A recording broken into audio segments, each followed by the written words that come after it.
It is with a very warm heart that we welcome you to today's episode of Tax Matters. My name is Olumuyiwa Matuloko. How's the week been and how is business going? What do you do to a man or woman who has dedicated his entire working life to a profession, a vocation, a cause, or anything for that matter? Celebrate him or her while she's still alive? Shower her with gifts?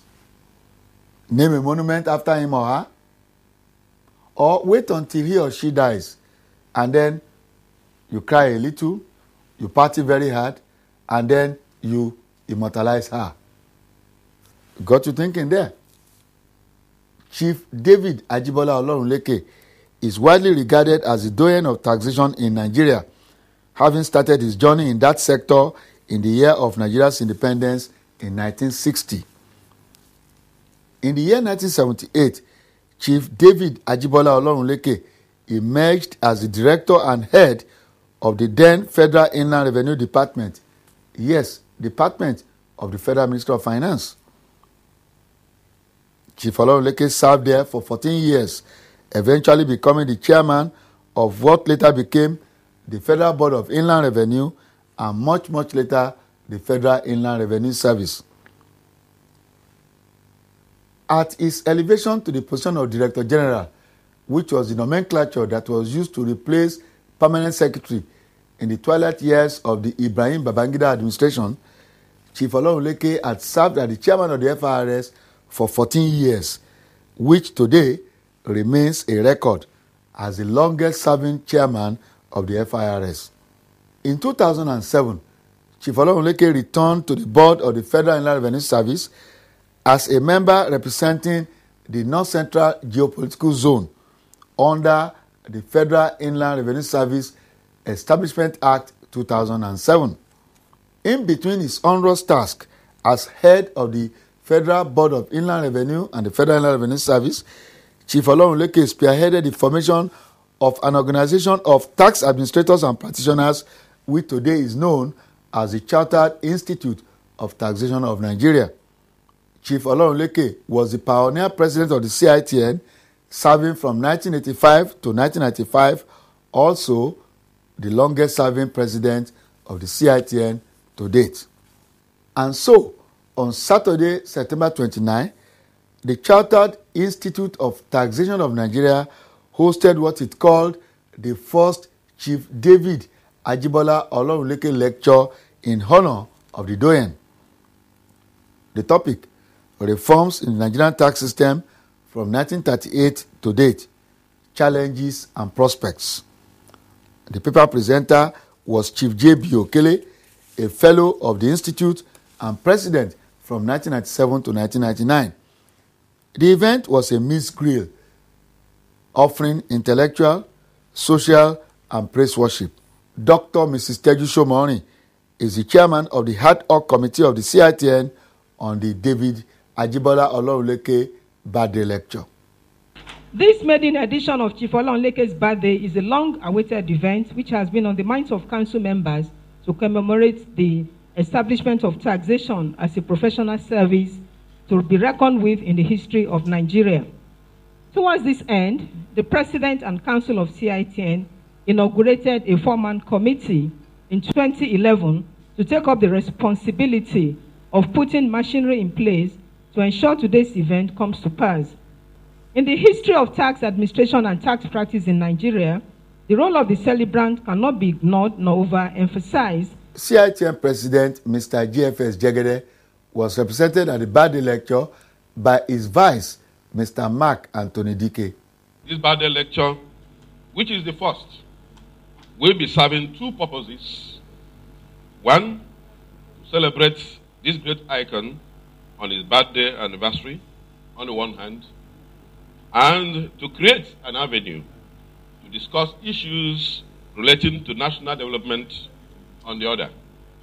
And without prejudice, the autobiography of this great man that will be read later, I am sure it would interest you to note that Chief D.A Olorunleke FCTI was the first member, of course, to be admitted into the institute on the 1st of September 1983.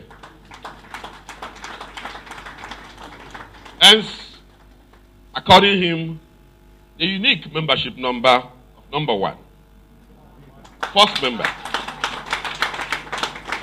and also the first to attain the fellowship status of the institute on 9th February 1992. Hence, fellowship number 1, and indeed, first president of our institute from 1985 to 1995, making him the only past president that served the most years, for 10 years. The occasion was chaired by Chief Olorunleke's long-standing friend, Engineer S.O. Oke, while one of Chief Olorunleke's several proteges, Professor S.S. Arowomole, chaired the paper presentation session. The paper was presented on behalf of Chief J.B. Okele by another past president of the CITN, Mr. Gabriel Folusho. The paper considers 6 tax laws in Nigeria. The past of each of these laws is reviewed in this paper, starting with the petroleum profit tax. As the title connotes, this act has been with us since 1959, with piecemeal amendments to date. I'm yet to see a completely overhauled petroleum profit tax legislation, which includes all the amendments to date and one that can confidently be referred to as petroleum profit tax laws in Nigeria. What do we have at the moment?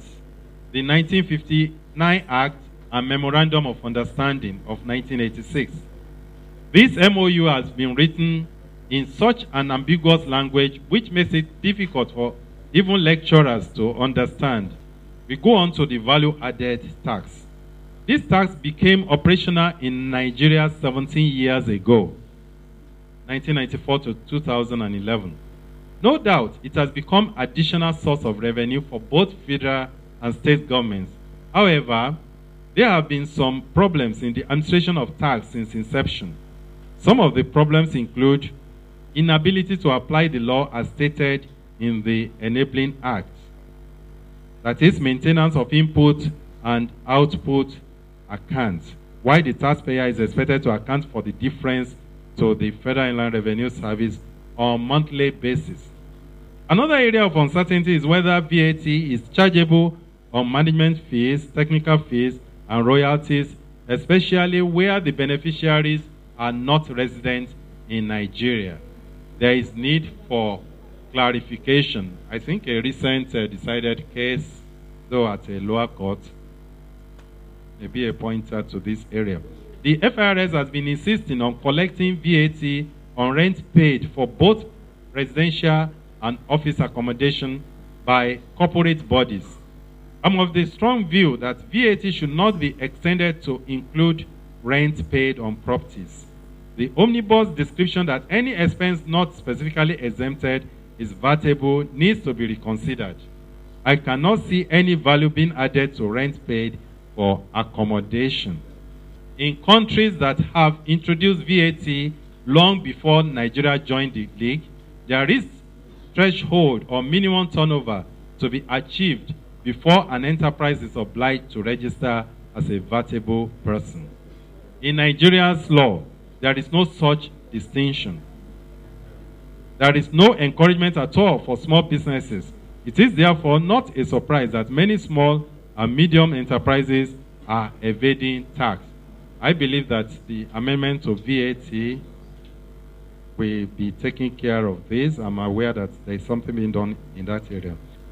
There is no provision in Nigerian VAT law where a visitor to Nigeria can obtain a refund for VAT on personal goods purchased in Nigeria to be taken out of the country, as in Europe, where you can collect in cash the tax paid on the goods at the port of embarkation.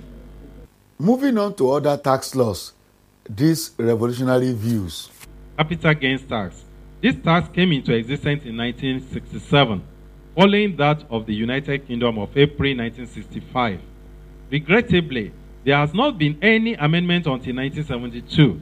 when capital gains tax on profit accruing on sales of stock and shares was abolished. Some people have said that the tax exemption was to encourage Nigerians to patronize the capital market. I'm sorry, I do not share this view. On the contrary, I think that our big men in the corridor of power influenced the government's decision to exempt the gain from tax. In United Kingdom, from where we copy this law, profit on sales of stock and shares is taxable. By exempting the profit from tax in Nigeria, the purpose of this law to bridge the gap between the rich and the poor Nigerians have been defeated, because the tax from this source can be used for the benefit of many by improved social services like education, health, delivery, transportation, and so on. I believe in capitalism. There's Mr. Okele, not me. Which is the order of the day globally.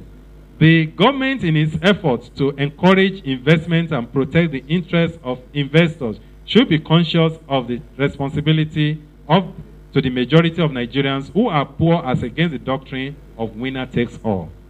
As regards the taxation of gains arising from the sales or disposal of movable and immovable assets, the capital gain tax law in Nigeria has not been flexible to take account of inflation. As a typical example, a landed property acquired, say, in 1950 and sold in the year 2010, that is 60 years after its acquisition, the law only allows the cost of acquiring the net asset in 1950, that's 60 years ago, and the incidental expenses incurred on disposal in 2010 to be deducted from the sales proceeds, which obviously is at the current market value. On the disposal of other chattels, the exemption of 1,000 has remained what it was in 1967. This amount at today's value is probably worth more, if not millions of naira. My conclusion is that this law is outdated and needs to be reviewed in the light of modern day reality. If I may suggest, the practice in the United Kingdom is ideal. Any capital gain accruing to the seller prior to the commencement of capital gains tax in 1965 is exempted, while the chargeable gain taxable is that proportion of the gain from 5th April 1965 to date of disposal. Alternatively, the taxpayer has the choice of valuing the chargeable assets as at 6th April 1965, and the value at that date should be taken as the cost of the assets, which is to be deducted from the sales proceeds, along with the incidental expenses incurred on disposal.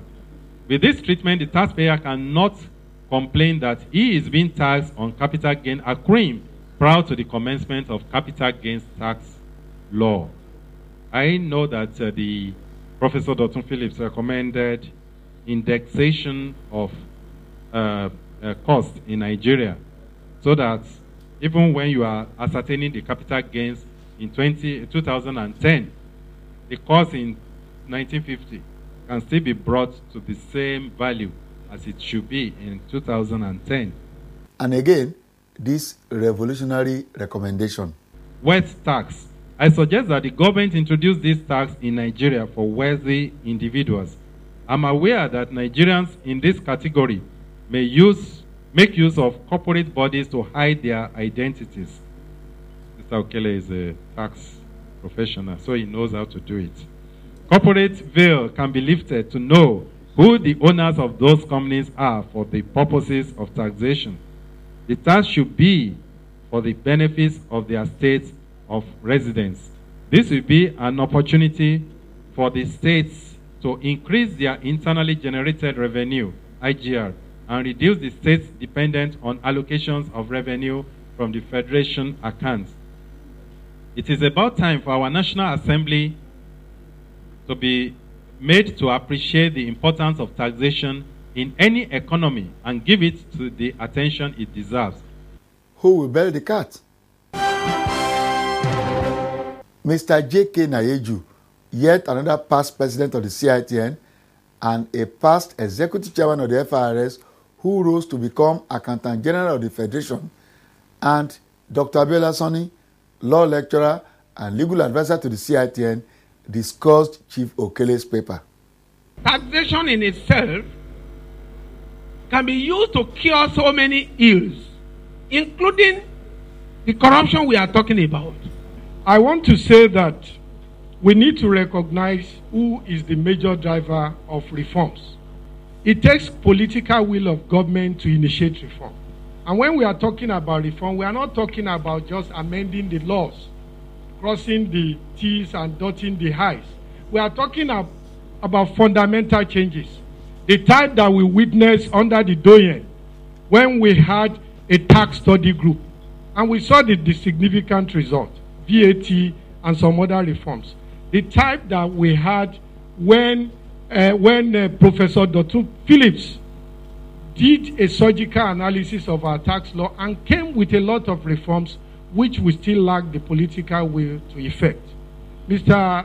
J.B. Okele said, if we are yet to implement the reform recommended in 2003, and the policy is we should have reform every 10 years. So may I use this opportunity to call on the Ministry of Finance to set another reform in motion. Some people say we have not finished implementing the one recommended. There are some of them that we have not even implemented rightly. There are some of them that have produced inconsistent results. So we need to take account of all this and clean them up. And I want to say that our reform should be research-driven. And this is where the academics come in. People will deride us and say we are talking theory in the university. They don't even take some of the things we take seriously. But I'm happy to see in the CV of our Doyen that he went to Ghana, Accra, to study tax theory. You see, theory is the foundation of anything. There are so many things we have in our important documents, such as tax policy documents, in our laws that are inconsistent with well-established theories. The first theory I knew in taxation is one tax, one legislation. But now, under PIB, we are trying to bring everything together in one legislation. And what that is going to result to is that it's going to make the amendment of the fiscal aspect of PIB very rigid. So at the end of the day, if you have problem on an area where the nation is generating bulk of its revenue, you can't go to it and fix it with military alacrity. So these are some of the areas that we need to think very deeply. In fact, I'm going to suggest, without any fear of contradiction, that tax aspect of PIB should be excised out of PIB. It's going to give tax practitioners the opportunity to look at closely and then make informed contributions, which we are not getting now. PIB, as it is presently constituted, has not addressed most of the problems that practitioners are experiencing in that field. So at the end of this PIB, you are going to have another MOU, and you are going to have side letters, and it's going to make mockery of the entire policy. The honoree was full of appreciation for the honor done him, while acknowledging the contributions of his co-travelers in the formation of the CITN. I look at myself, and I've been wondering within me this evening or this afternoon, is it the same Bola Olorunleke that people have been talking about, or is it somebody else? Thank you, and I thank you very much indeed.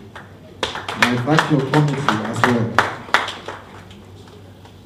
I cannot but remember the following people. One, Mr. Emmanuel Ijewere. The second is lawyer Abdullahi. The third is Mr. Babington Ashari. His wife came on later as a staff of FRG. The next was Mr. Ladi, who spoke to you earlier on. And then we had Mr. Nayeju, Mr. Yewumi, and so many other senior members of FIRG that I cannot mention all. Mr. Oni,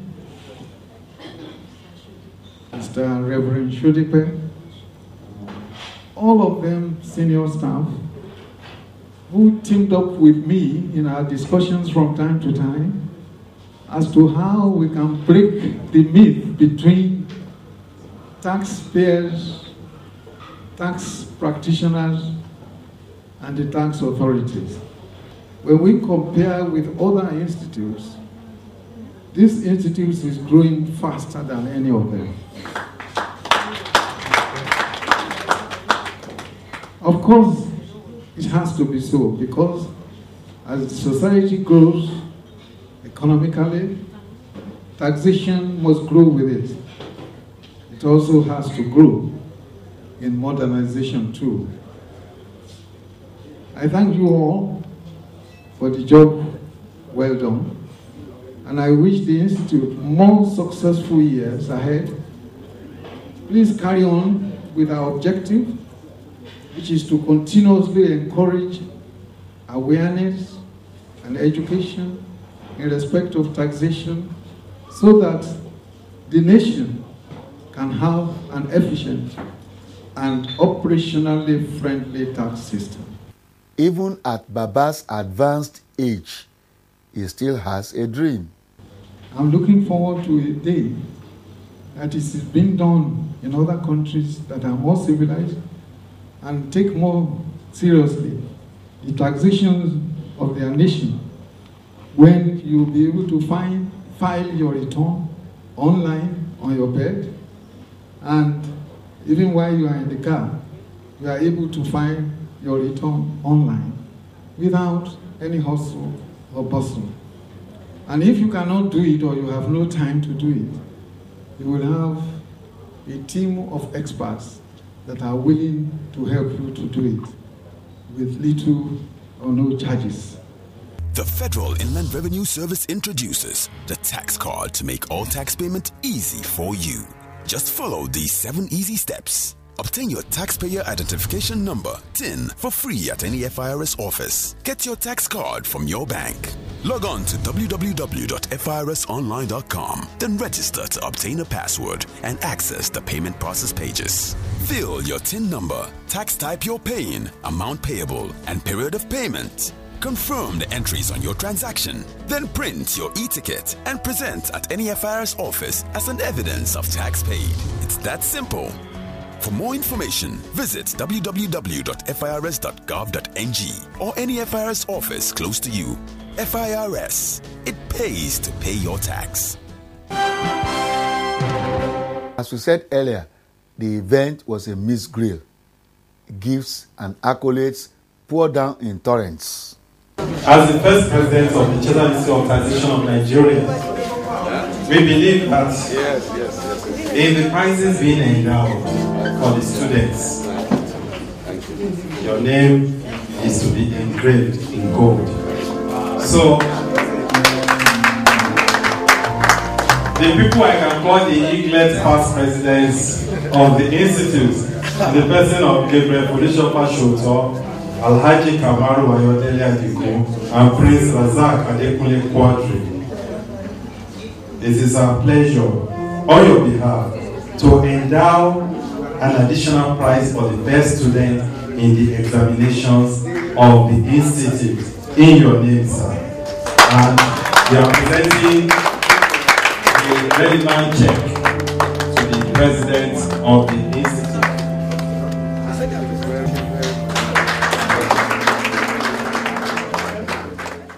Honor to whom honor is due. We salute this gesture of the CITN in giving honor to whom honor is due. And to the birthday boy, we say, may the good Lord bless you. May the good Lord bless you. May the good Lord bless you now and forever. May the good Lord bless you. And to you, our viewers out there, may the good Lord bless you. Thank you for watching. Have a blessed week ahead.